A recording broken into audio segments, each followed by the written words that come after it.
اور کوئی کشمیریوں کو بے آبرو نہ سمجھے، کوئی انہیں تنہا نہ سمجھے، اس لیے کہ رسول اللہ کی قوم کی برادریاں نہیں ہوتی، رسول اللہ صلی اللہ علیہ وسلم کی قوم ٹکڑوں میں بٹی نہیں ہوتی، بلکہ یہ قرآن کے نام پر ایک ہوتی ہے، یہ گنبد خضرا کے سائے میں ایک ہوتی ہے۔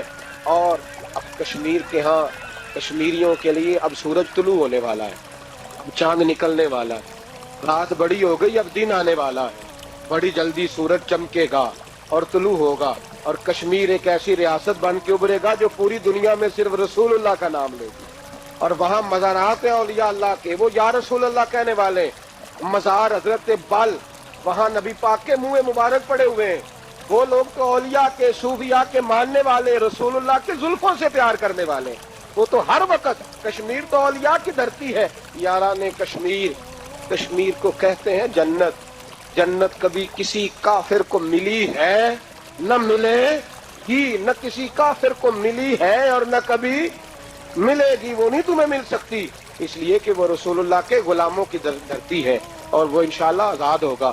اس لیے پوری ملت کو چاہیے کہ یک زبان ہو کر اعلان کرے کہ ہم ہر وقت کشمیریوں کے ساتھ ہیں، ہر لمحہ ان کے ساتھ ہیں، اور انشاءاللہ بڑی جلدی، میں نے کہا 10 منٹ لگیں گے، شرط یہ ہے کہ مسلمان بن جائیں، شرط یہ ہے کہ تھوڑا سا نا پارٹی سے، برادری سے اوپر اٹھ کے سوچو اور کہو کہ باقی ساری باتیں اپنی جگہ پر، پہلے ہم رسول اللہ کے غلام ہیں۔ اس لیے کشمیر نے جتنی قربانیاں دی ہیں، اللہ اتنی ہی زیادہ انہیں عزتیں بھی عطا فرمائے گا، اور اس سے بڑھ کر اللہ انہیں انعام بھی عطا فرمائے گا۔ میرا رب امت یہ جو ہندوستان کی حکومت ہے نا، یہ بے لگام لوگ ہیں، یہ سالوں سے جو کچھ کشمیر کے ساتھ کر رہے ہیں کسی سے ڈھکا چھپا نہیں۔ انہوں نے ابھی تھوڑے دن پہلے حریت رہنما کے ساتھ جو کچھ کیا ہے، وہ کیا دنیا کے کسی قاعدے اور قانون پہ پورا اترتا ہے؟ اور پھر یہ تھوڑے دن پہلے ایک ظالم بدنام زمانہ شخص جو پہلے اپنے آپ کو رافضی کہتا تھا، پھر وہ قرآن پاک پر معاذ اللہ اعتراض کرنے لگا، اور کس طرح ان بدبختوں نے اسے سپورٹ کیا، اسے پناہ دی، اپنے سائے میں رکھا، اور بالآخر اس پر پھٹکار پڑی تو ہندو ہو گیا وہ ظالم۔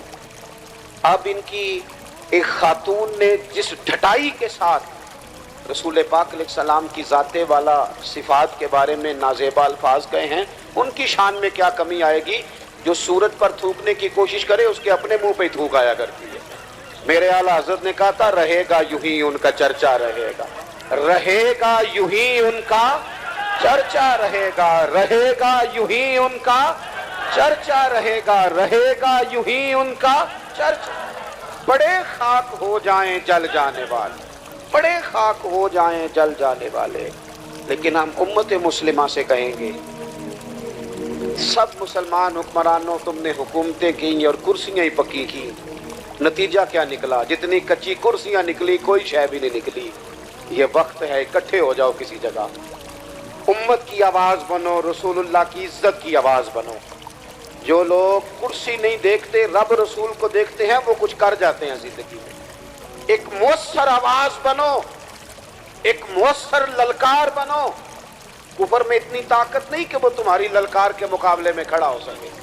کبھی کفر کے، جھوٹ کے، نفاق کے بھی پیر ہوئے، تم مضبوط بنو اور مضبوطی کے ساتھ آواز بلند کرو، اور اس حکومت کو پیغام دو کہ مسلمان رسول اللہ صلی اللہ علیہ وسلم سے اتنا پیار کرتے ہیں، اتنا پیار کرتے ہیں کہ کائنات میں سب سے بڑھ کے مدینے والے سے محبت کرتے ہیں۔ تو ہمیں اب مضبوط ہونے کی ضرورت ہے۔ ہم نے بڑا جی لیا جٹ ہو کے، بٹ ہو کے، رائی ہو کے، کبھی کبھی مسلمان ہو کے بھی جینا سیکھیں، کبھی اس پر بھی ناز کریں کہ ہم رسول اللہ کے غلام۔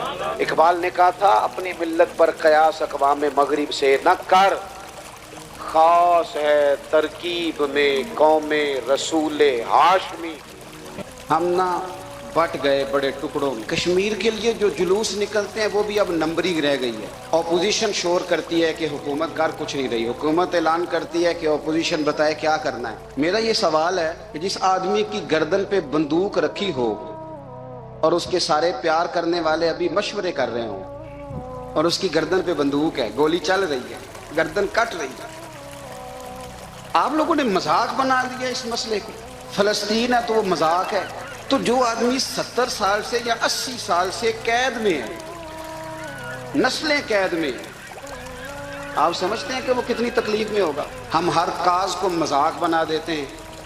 میں آج اس جمعے کے اجتماع میں اتنی بات ضرور کرتا ہوں کہ جتنے اسلامی ملک ہیں اور جتنے ان کے حکمران ہیں اور جتنی ان اسلامی ممالک کی عوام ہے، مشائخ ہیں، علماء ہیں، ان سب سے قیامت کے دن فلسطین کے بچوں کے بارے میں بھی پوچھا جائے گا، شام کے بچوں کے بارے میں بھی پوچھا جائے گا، لیبیا جو سارا کٹ گیا اس کے بارے میں بھی پوچھا جائے گا، اور کشمیر کی بچیاں جو روز دریاؤں اور پتھروں اور پہاڑوں میں چیخیں مار کے روتی ہیں، ان کے بارے میں بھی سوال پوچھا جائے گا۔ نہ ادھر ادھر کی تو بات کر، یہ بتا کہ قافلہ کیوں لٹا، مجھے رہزنوں سے غرض نہیں، تیری رہبری کا سوال ہے۔ یہ لوگ پوچھیں گے، ہم مجرم ہیں، ہم نے جواب دینا ہے اور اللہ کی عدالت میں جواب دینا ہے۔ آپ کو پتہ ہے مدینے والے رسول نے کیا فرمایا؟ حضور نے فرمایا من اذا مسلمن فقط اذانی، فرمایا جب میرے کسی مسلمان کو تکلیف ہوتی ہے تو مجھے تکلیف ہوتی ہے۔ آپ کشمیر کی تکلیف کو محسوس ہی نہیں کرتے؟ ہمارے لیے مذاق بن گیا ہے۔ خدا را سارے لوگ سارے، میں اپیل کرتا ہوں گورنمنٹ سے، میں گزارش کرتا ہوں اپوزیشن سے، میں غیر سیاسی جماعتوں سے، علماء سے کہتا ہوں خدا را کبھی قوم بن کے دکھاؤ، کوئی ایک نعرہ تو سارے مل کے لگا لو، کسی ایک پیج پہ تو سارے جمع ہو جاؤ، کسی ایک جگہ پہ۔ کمال نہیں ہو گئی آپ کا جو آپ نے یہ آزاد کشمیر کی ریاست بنائی ہے نا، یہاں جو ہمارے پاس ہے مظفر آباد کا علاقہ، وہ آزاد ہے، ان کا وزیر اعظم اپنا ہے کہ نہیں؟ اسمبلی اپنی ہے نا، تو جموں کشمیر کو یہ حق کیوں نہیں حاصل؟ اور دنیا میں افغانستان پہ امریکہ نے حملہ کر دیا تھا کہ یہاں جمہوریت نہیں تو حملہ ضروری ہے، لوگ پس رہے ہیں۔ عالمی قوانین یہ ہے کہ کسی ملک کے اندر اگر جبراً کوئی مسلط ہوگا تو دنیا آ جاتی ہے، تو کشمیر میں کیوں نہیں آتی اقوام متحدہ؟ یہ تم کامیاب دورے کرتے ہو امریکہ کے، تو کیا کامیابیاں تمہاری بتاؤ؟ روز پستے ہیں وہ، روز کٹتے ہیں، کوئی انہیں پوچھنے والا نہیں۔ خدا را قوم بنے قوم، اگر ہم قوم نہ بنے تو پھر کافر باری باری کر کے مار رہا ہے، پھر باری کا انتظار کرو، پھر وہ باری باری کر کے کاٹ کے مار رہا ہے۔ میری اپیل ہے آپ ایک پالیسی، اپنی خارجہ پالیسی کا اعلان کریں، اور آپ اعلان کر کے تو دیکھیں۔ ہمیں آپ سے لاکھ اختلاف صحیح، ہمیں بڑی جگہ پہ آپ سے تحفظات ہیں، اور آپ کشمیر کے بارے میں واضح پالیسی بیان کریں، آپ آگے ہوں گے، ہم انشاءاللہ آپ کے پیچھے ہوں گے، لیکن آپ واضح پالیسی کا اعلان کریں، ہم تعصب کا مظاہرہ نہیں کریں گے، ہم آپ کے صحیح فیصلوں کی سپورٹ کریں گے، پر ان کے ساتھ بڑا ظلم ہو گیا ہے، اب تو وہ تصویریں دیکھی نہیں جاتی، مہربانی فرمائیں۔ اور ہمارے ملک میں جماعتیں اتنی ہیں کہ گنی نہیں جاتی، پر سوائے روٹی کھانے کے اور پوسٹر لگانے کے اور سوشل میڈیا چلانے کے کام کوئی نہیں۔ اللہ تعالیٰ کشمیر کے مسلمانوں پہ فضل فرمائے، اللہ رحمت فرمائے۔ نبی پاک صلی اللہ تعالیٰ علیہ وآلہ وسلم نے فرمایا اہل یہود بغیر ٹوپی کے دستار باندھتے، جب سر پہ پگڑی باندھتے تو ان کے سروں پر ٹوپیاں نہیں ہوتی تھی، فرمایا تم نے ٹوپی پر دستار باندھنی ہے، یہودیوں کی مخالفت کرنی ہے، تم نے اہل یہود کی مخالفت کرنی ہے۔ فرمایا نصارہ کا طریقہ یہ ہے کہ وہ درمیان سے مانگ نہیں نکالتے، سر میں جب کنگھی کرتے ہیں تو درمیان سے مانگ نہیں نکالتے، تم نے درمیان سے مانگ نکالنی، ان کی تم نے مخالفت کرنی۔ فرمایا آتش پرست یہودی اور بہت ساری قوموں کا طریقہ یہ ہے کہ مونچھیں بڑی رکھتے ہیں، داڑیاں چھوٹی رکھتے ہیں، فرمایا تم نے ان کی مخالفت کرنی ہے، مونچھوں کو پست کرنا ہے اور داڑیوں کو بڑا کرنا ہے۔ کوئی چیز کسی اور کی مستعار لے کر دین میں شامل کرنے کو نبی پاک صلی اللہ علیہ وسلم نے پسند نہیں فرمایا، پسند نہیں کیا۔ فرمایا یہ کام تم نے نہیں کرنا، تمہاری علیحدہ ایک شناخت ہے، تم مسلمان ہو، تمہارا اٹھنا بیٹھنا کھانا پینا چلنا سونا جاگنا حتیٰ کہ تمہارا نماز جنازہ بھی دوسروں سے منفرد ہے۔ تم لوگوں نے کسی اور قوم کی کسی تھوڑی سی بھی چیز کو اپنے معاملات میں شامل نہیں کرنا، اس کو کہتے ہیں دو قومی نظریہ، یہ نظریہ ہے، اسی کی بنیاد پر پاکستان بنا تھا۔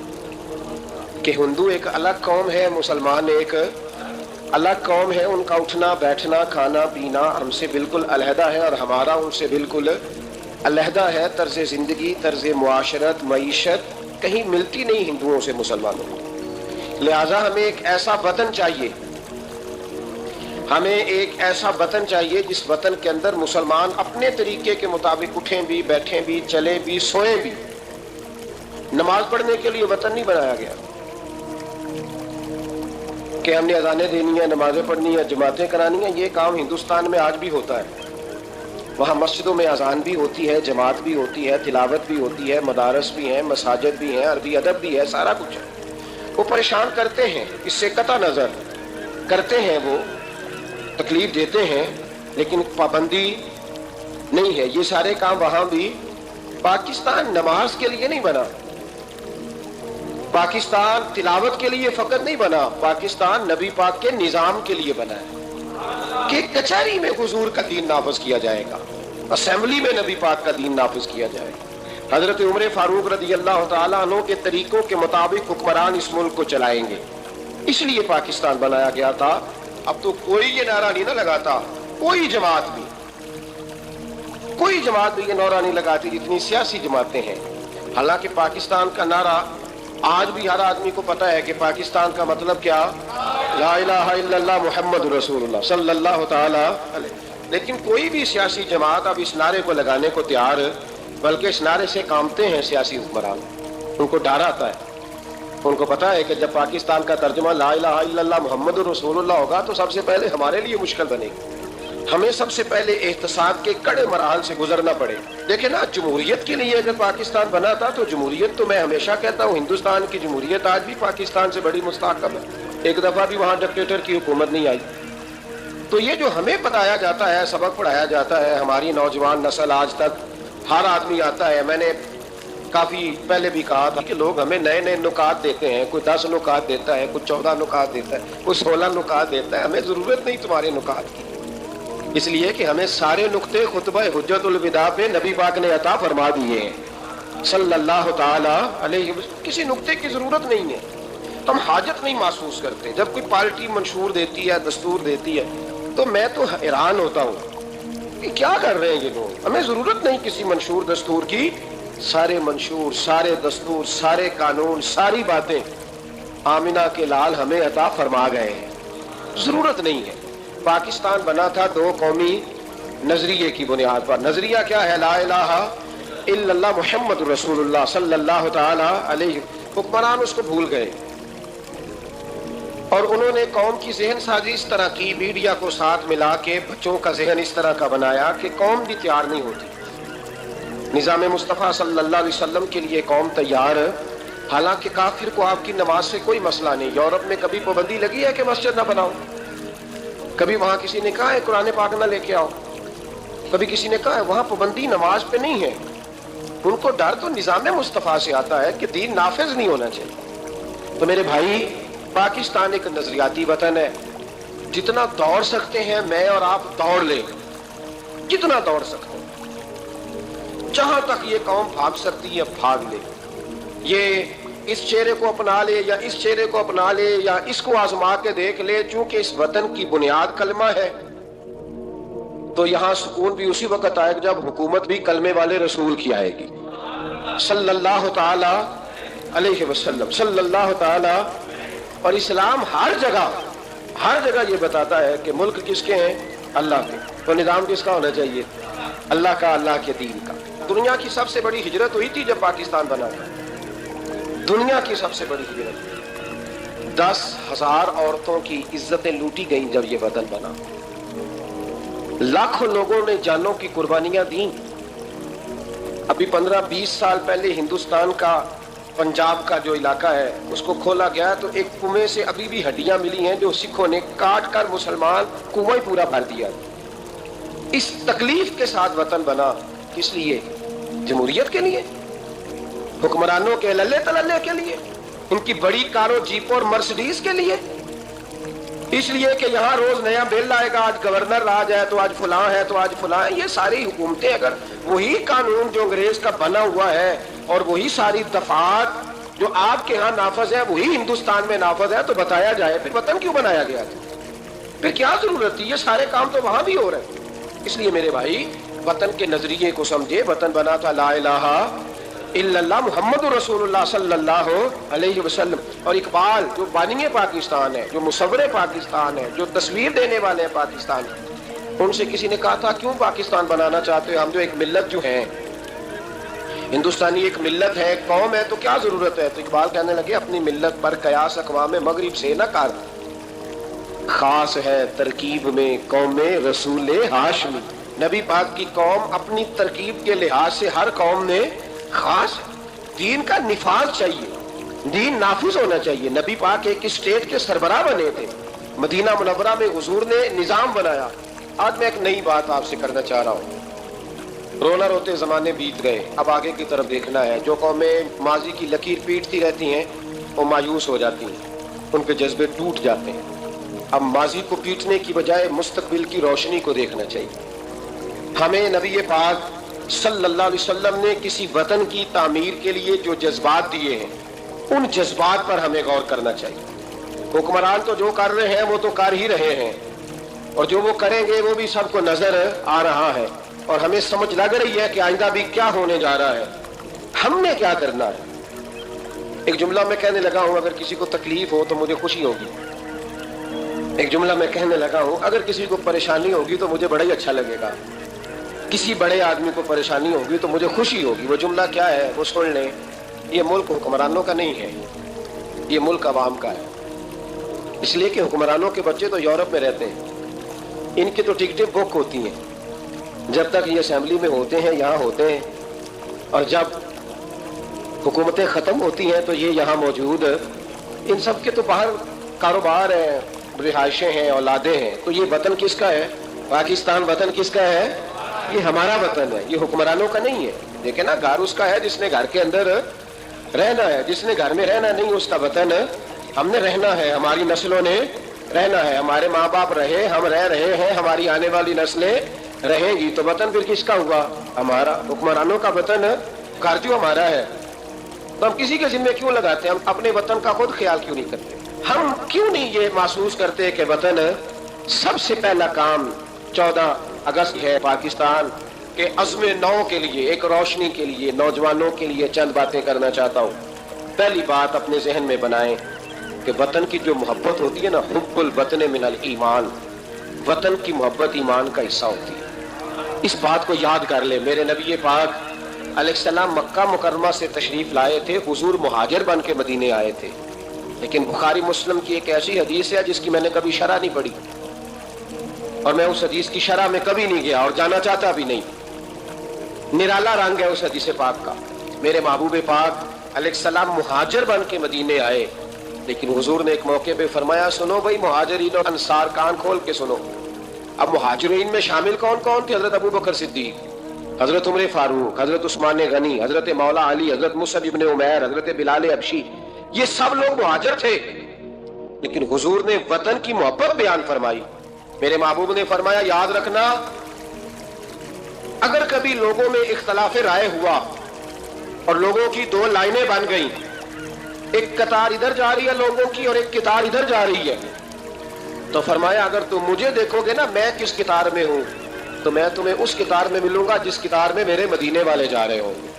میں کہہ رہا ہوں بلا تبصرہ، بغیر تشریح کے اس روایت کو دیکھیے گا، حضور نے اپنے وطن سے پیار کیا اور اپنے وطن کے لوگوں سے محبت فرمائی۔ حضرت ابو ہریرہ فرماتے ہیں جب ہم سفر سے واپس آتے تھے نا، سفر سے واپس لوٹتے تھے اور مدینہ منورہ کی عمارتیں نظر آتی تھی، مکانات نظر آتے تھے، تو ہم حضور کا جذبہ دیکھتے، میرے محبوب پاک گھوڑے کو تیز کر دیتے، سواری کو دوڑاتے، یا رسول اللہ کیا ہوا؟ فرمایا جلدی کرو میرا شہر آ گیا ہے، میرا علاقہ آ گیا۔ حضور نے اپنے وطن سے پیار کیا، اگرچہ اس وطن کی انفرادیت اپنی جگہ پہ ہے، اس کی عظمت اپنی جگہ۔ ایک پہلو ان حدیثوں سے یہ بھی ملتا ہے کہ جس جگہ ہم رہتے ہیں ہمیں اس وطن سے پیار ہونا چاہیے، ہمیں پاکستانی ہونے پر فخر ہونا چاہیے۔ مدینے کے بعد، مکے کے بعد اگر ہمیں کسی وطن سے پیار کرنا چاہیے تو پاکستان سے کرنا چاہیے، اس کی گلیوں سے، اس کے کھیتوں سے، اس کے کھلیانوں سے، اس کے گاؤں سے، اس کے شہروں سے ہمیں پیار کرنا چاہیے، ہمیں محبت کرنی چاہیے۔